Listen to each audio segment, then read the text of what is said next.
믿음의 삶을 살아가길 원하시는 주님, 보이는 대로 살지 않고 믿음으로 살아가는 그리스도인 되게 하여 주시옵소서. 우리가 보고 듣는 것들이 소망을 잃어버리게 하지만 주님과 동행함으로 그 누구도 좌절할 수 없게 하는 감사와 기쁨이 우리 마음에 넘쳐 흐르게 하옵소서. 귀로만 듣던 말씀이 마음에 들려지고 나아가 삶으로 나타나게 하옵소서. 예수님의 이름으로 기도드립니다. 아멘. 찬송가 325장 찬송하겠습니다.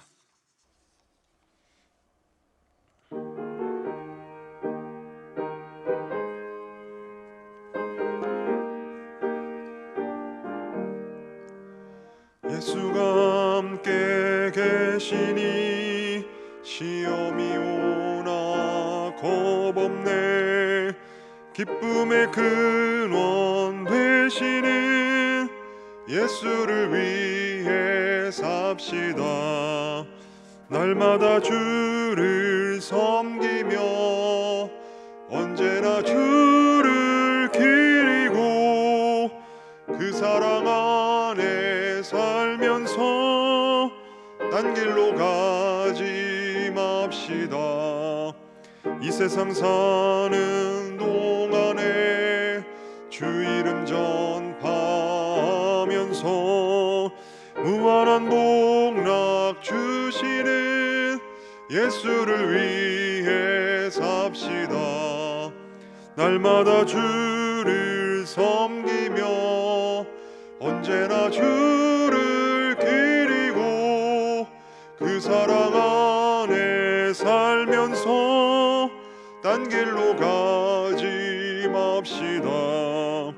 이 세상 친구 없어도 예수는 나의 친구니 불의한 일을 버리고 예수를 위해 삽시다.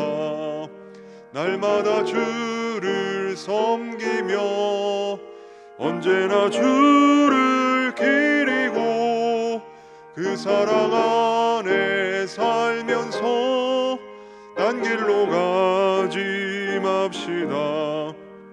주께서 심판하실 때 잘했다 칭찬하리니 이러한 상급 받도록 예수를 위해 삽시다.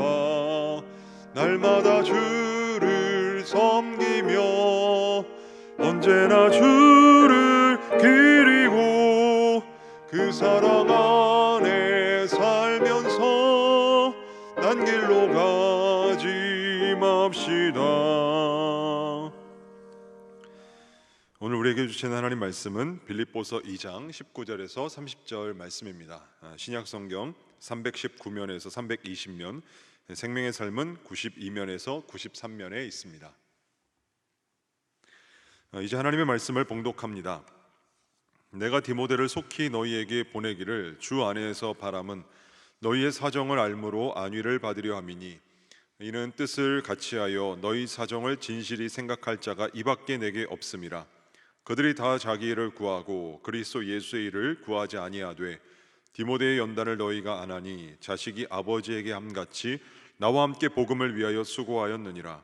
그러므로 내가 내 일이 어떻게 될지를 보아서 곧 이 사람을 보내기를 바라고 나도 속히 가게 될 것을 주 안에서 확신하노라. 그러나 에바브로 디도를 너희에게 보내는 것이 필요한 줄로 생각하노니 그는 나의 형제요 함께 수고하고 함께 군사된 자요 너희 사자로 내가 쓸 것을 돕는 자라. 그가 너희 무리를 간절히 사모하고 자기가 병든 것을 너희가 들은 줄을 알고 심히 근심한지라.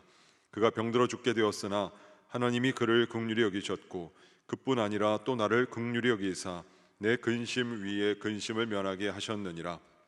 그러므로 내가 더욱 급히 그를 보낸 것은 너희로 그를 다시 보고 기뻐하게 하며 내 근심도 덜려 함이니라. 이러므로 너희가 주 안에서 모든 기쁨으로 그를 영접하고 또 이와 같은 자들을 존귀히 여기라. 그가 그리스도의 일을 위하여 죽기에 이르러도 자기 목숨을 돌보지 아니한 것은 나를 섬기는 너희의 일에 부족함을 채우려 함이니라. 이 말씀은 살아계신 하나님의 말씀입니다. 아멘. 오늘 새벽에도 엎드림 새벽 기도의 자리에 나오신 성도 여러분들을 주님의 이름으로 환영하고 축복합니다. 오늘 본문에 나오는 사도 바울과 디모데의 관계는 특별했습니다. 이는 바울 서신 곳곳에서 확인할 수 있습니다. 고린도전서 4장 17절 말씀은 이로 말미암아 내가 주 안에서 내 사랑하고 신실한 아들 디모데를 너희에게 보내었으니 그가 너희로 하여금 그리스도 예수 안에서 나의 행사 곧 내가 각처 각 교회에서 가르치는 것을 생각나게 하리라. 디모데전서 1장 1절에서 2절입니다. 우리 구주 하나님과 소망이신 그리스도 예수의 명령을 따라 그리스도 예수의 사도된 바울은 믿음 안에서 참 아들 된 디모데에게 편지하노니 하나님 아버지와 그리스도 예수 우리 주께로부터 은혜와 긍휼과 평강이 내게 있을지어다. 바울은 디모데를 향해 부를 때 제가 조금 전에 읽어드린 말씀에서처럼 아들이라는 표현을 자주 사용했습니다. 바울이 이 디모데의 이 관계가 아버지와 아들의 관계로까지 나아갈 수 있었던 것은 이 사도행전 16장을 통해서 추측해 볼 수 있습니다. 1절에 보면 디모데의 어머니는 믿는 유대인이었지만 그의 아버지는 헬라인이었습니다. 바울에게는 자녀가 없었습니다. 이러한 점을 놓고 보았을 때 디모데에게는 자신의 신앙을 영적으로 잡아줄 아버지가 필요했던 것 같습니다. 그런 디모데가 바울에겐 또한 각별하게 다가온 것으로 보입니다. 자신이 아들같이 여기는 디모데가 어떤 사람이었는지 오늘 저희가 읽은 본문에 소개합니다. 본문 21절과 22절입니다. 그들이 다 자기 일을 구하고 그리스도 예수의 일을 구하지 아니하되 디모데의 연단을 너희가 하나니 자식이 아버지에게 함과 같이 나와 함께 복음을 위하여 수고하였느니라. 디모데가 자신에게 있어서 어떤 사람이었는가? 자식이 아버지에게 함같이 복음을 위하여 수고하였다라고 합니다. 여기 수고하였다라고 번역된 말은 문자로는 노예처럼 수고하다라는 뜻을 지니고 있습니다. 이 단어를 통해서 알 수 있는 것, 디모데가 바울을 섬김에 있어서 자식이 아버지에게 함과 같이 했을 뿐 아니라 복음을 위하여 복종하는 자세로 섬겼다는 것을 알 수 있습니다. 즉 이 말이 풍기는 뉘앙스에는 이 조력자의 임무를 디모데가 잘 감당하였음을 알 수 있습니다. 결국 디모데가 어떤 사람이었습니까? 자식이 아버지에게 하듯, 즉 다시 말씀드리면 자신의 위치를 넘어서는 사람이 아니었습니다. 자신의 위치에서 내가 복음을 위하여 할 수 있는 일이 무엇인지를 정확하게 판단하고 맡겨진 일을 감당하는 인물이었습니다. 이어서 두 번째로 등장하는 인물인 에바브로디도는 어떤 사람입니까? 빌립보 교회의 성도들은 한 점의 빛도 볼 수 없는 이 당시 옥에 갇혀 있었던 이 사도 바울을 돌보기 위해서 자신의 교회의 성도였던 에바브로디도를 통해 재물을 로마로 보냅니다. 후원금을 들고 혼자서 떠난다는 길, 그 길은 위험한 길입니다. 그럼에도 바울을 위해서 이 에바브로디도는 길을 나섭니다. 그러다가 병이 들게 되었습니다. 그 병은 30절에 의하면 죽기에 이를 정도의 병이었습니다. 이런 소식을 들은 빌립보 교회의 성도들은 근심하게 됩니다. 바울은 물론이거니와 에바브로디도 자신 역시도 자신의 병으로 인해서 빌립보 교회 이 성도들이 염려한다는 소식을 알고 걱정하게 됩니다. 그래서 이 바울은 서신과 함께 에바브로디도를 급히 빌립보 교회에 보내기로 결정을 합니다. 바울 자신의 입장에서는 자신에게 도움을 주고 있었던 이 에바브로디도를 자신의 곁에 두는 것이 유익하였을 것입니다. 하지만 이 바울은 그렇게 하지 않습니다. 에바브로디도를 급히 보냄으로써 바울 자신은 물론 이 에바브로디도와 빌립보 교회의 모든 성도에게 근심을 주는 것 대신 기쁨을 주기를 원했습니다. 바울은 그를 보내면서 빌립보 교회 교인들에게 에바브로디도를 주 안에서 기쁨으로 환영하고 또 그와 같은 자들을 존귀히 여길 것을 당부하고 있습니다. 그를 따뜻하게 영접해야 할 이유는 이 에바브로디도가 자신의 목숨을 아끼지 않고 바울을 헌신적으로 도왔기 때문입니다. 옥에 갇혀 있는 바울과 그리스도의 일을 위하여 자신의 생명까지도 바치려고 했던 사람이었기 때문입니다. 에바브로디도는 자신의 맡은 자신에게 감당해야 할 그 역할을 감당하기 위하여 병중에 있음에도 불구하고 열심을 다해 바울을 도우려 했습니다. 이 에바브로디도는 옥에 갇혀 있는 바울을 위해 빌립보 교회가 모았던 이 후원금과 함께 로마로 보내진 인물이었습니다. 에바브로디도가 빌립보 교회에서 어떤 역할을 차지하고 있었는지 정확하게 알 수는 없지만 그는 물질을 맡길 만큼 신뢰를 받았던 인물이었던 것 같습니다. 그리고 바울의 선교 사역을 도울 만큼 신실한 인물이었던 것 같습니다. 자, 그런 사람이라면 이 바울 한 사람을 위해서 보내지기보다 보다 많은 사람 앞에서 사역할 수 있는 기회가 있었을지도 모릅니다. 수많은 사람을 위해 사역하기를 바랬을 수도 있습니다. 하지만 그 모든 기회를 버리고 지금 옥에 갇혀 있었던 바울 한 사람을 돕기 위해 모든 것을 내려놓습니다. 그 모든 것을 포기하고 옥중에서도 사역하고 있었던 이 바울을 돕기 위해 떠납니다. 옥바라지는 특별한 인내와 헌신이 요구되는 일입니다. 그리고 바울이 옥에 갇혀 있고 그를 돕기 위해서 이 에바브로디도가 간 것이라면 바울이 죽게 된다면 혹은 죽게 되었을 때 자신 역시 위험에 처해질지도 모릅니다. 결국 우리가 알지 못하는 일들로 인해서 에바브로디도는 심각한 병에 걸리기까지 했습니다. 21절 말씀에 보면 빌립보 교회에는 자기의 것을 챙기기에만 급급했던 사람들이 있었습니다. 하지만 에바브로디도는 빌립보 교회의 성도들과 달랐습니다. 에바브로디도는 자신에게 벌어진 일로 인해서 심려를 끼친 것으로 인해 너무나 미안해하고 있었습니다. 그는 죽어가면서도 하나님의 일을, 그 공동체를 생각합니다. 사람에게 건강은 중요합니다. 자신의 일도 중요합니다. 가족이 있었는지는 모르겠지만 가정도 중요합니다.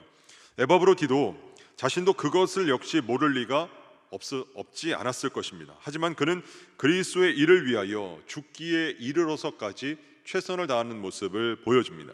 자신에게 주어진 그 맡겨진 일을 감당하기 위하여, 그것이 한 사람이라 하더라도 그를 위해 모든 것을 희생하기를 주저하지 않았습니다. 오늘 본문에 나오는 이 두 사람에게는 특징이 하나 있습니다. 세계적인 기업이었던 마이크로소프트사 하면 생각하는 사람이 있습니다. 그 회사를 생각하면 단 한 사람이 생각이 납니다. 10명에게 물어보면 아마 10명 모두 같은 대답을 할 것입니다. 바로 빌 게이츠입니다. 근데 이 빌 게이츠를 든든히 받쳐주고 마음껏 생각을 펼치도록 도와준 사람이 있습니다. 바로 스티브 발머입니다.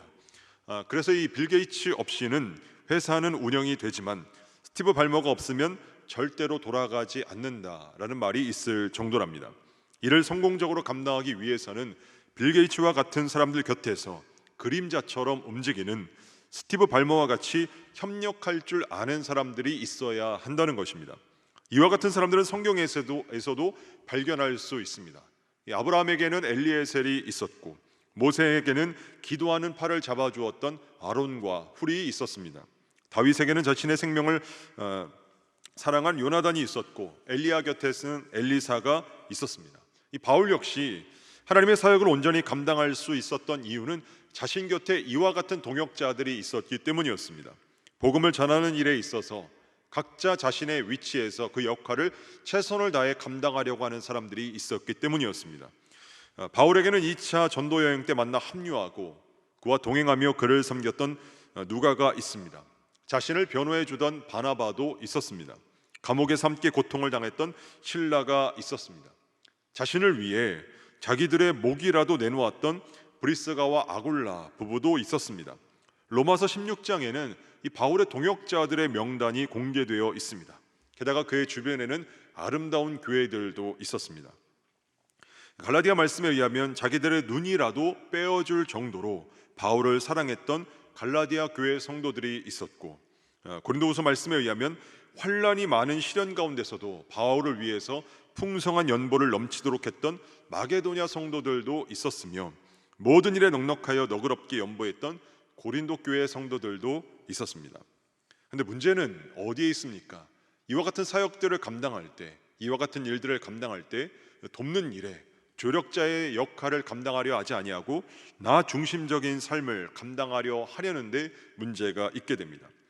2006년도에 이러한 광고 카피를 보신 적이 있었을 것입니다.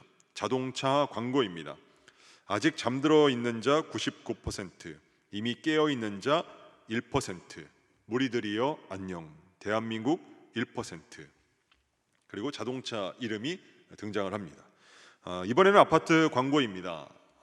그 광고의 내용은 이렇습니다. 누구일까? 저 성의 주인은 사람들은 누구나 가슴속에 성을 짓고 산다. 당신이 사는 곳이 당신이 누구인지 말해줍니다. 유명 회사들의 홍보 문구입니다. 깨어있는 사람은 도대체 무엇이 있어서 깨어 있다는 것이며, 그 어느 것보다도 이 자동차만 구입하게 되면 대한민국에 깨어있는 1%가 되는 것인지, 집도 마찬가지입니다. 집은 절대로 명찰이 될 수 없습니다. 그런데 사람 때문에 사는 곳이 유명해지는 것이 아니라 사는 장소 때문에 그 사람이 대접을 받게 한다는 것입니다. 이런 문구들은 강력한 흡입력으로 대중의 심리를 활용합니다. 단체 사진을 찍었을 때 가장 잘 나온 사진은 내가 잘 나온 사진입니다. 상대방이 눈을 감았든 다른 곳을 쳐다보든 관계없습니다. 내가 잘 나오면 그 단체 사진은 잘 나온 사진입니다. 이렇듯 사소한 것에서부터 세상은 나 중심적으로 살아가려고 합니다. 사랑하는 여러분, 이와 같은 세상에서 나 중심적으로 살아가라 말하고 있는 이 세상에서 저와 여러분이 살아야 하는 삶은 내 위치가 정확하게 어디인지 알고 그 위치에 맞게 감당하는 삶입니다. 무엇보다 우리는 우리가 중심인 삶을 살아가는 사람이 아니라 하나님이 중심인 삶을 살아가야 하는 사람입니다. 무엇보다도 우리가 넘지 말아야 하는 위치는 바로 예수 그리스도입니다. 바울은 이와 같은 삶의 자세를 빌립보서 오늘 본문 바로 앞단락에서 한 인물을 들어 설명하고 있습니다. 바로 예수 그리스도입니다. 빌립보서 2장 5절에서 8절까지의 말씀입니다. 너희 안에 이 마음을 품으라. 곧 그리스도 예수의 마음이니 그는 근본 하나님의 본체시나 하나님과 동등됨을 취할 것으로 여기지 아니하시고 오히려 자기를 비워 종의 형체를 가지사 사람들과 같이 되셨고 사람의 모양으로 나타나사 자기를 낮추시고 죽기까지 복종하셨으니 곧 십자가에 죽으심이라. 예수께서는 하나님과 동등됨을 취하지 아니하셨습니다. 그리고 사람들과 같이 되셨습니다. 자기를 낮추십니다. 죽기까지 복종하셨습니다. 겟세마네 동산에서 기도하실 때 내 아버지여 만일 할만하시거든 이 잔을 내게서 지나가게 하옵소서라고 기도하셨습니다. 육신을 입으셨던 하나님의 아들인 이 예수님께서도 십자가가 지나가기를 위해 기도하셨습니다. 그리고 얼마나 힘써 기도하셨는지 땀이 땅에 떨어지는 핏방울같이 되었습니다. 근데 예수께서 이 땅에 오신 궁극적인 이유, 그분이 해야 할 일을 분명하게 알고 계셨기에 인간의 한계를 넘어서는 고통을 감수해 내십니다. 이를 통해 하나님의 뜻을 이루어 내십니다. 그리스도로부터 이와 같은 자세를 깨달았던 바울은 이와 같은 삶이 빌립보 교회 모든 성도들에게까지 확산되기를 바라고 있습니다. 반주자는 솔리스트와 합창을 빛내주는 사람입니다. 반주자가 빛나려고 하는 순간, 돋보이려고 하는 순간 연주는 엉망이 되어버립니다. 골프에서 캐디는 라운드 내내 숨은 조력자입니다. 마라톤의 페이스메이커는 선수가 오버페이스 되지 않도록 좋은 성적을 내도록 조력하는 것이 그의 역할입니다. 사랑하는 여러분, 벌과 개의 차이를 아십니까? 토종벌은 말벌 때의 공습을 받으면 불규칙한 비명 같은 경보음으로 동료들을 불러 모은다는 연구 결과가 나왔습니다.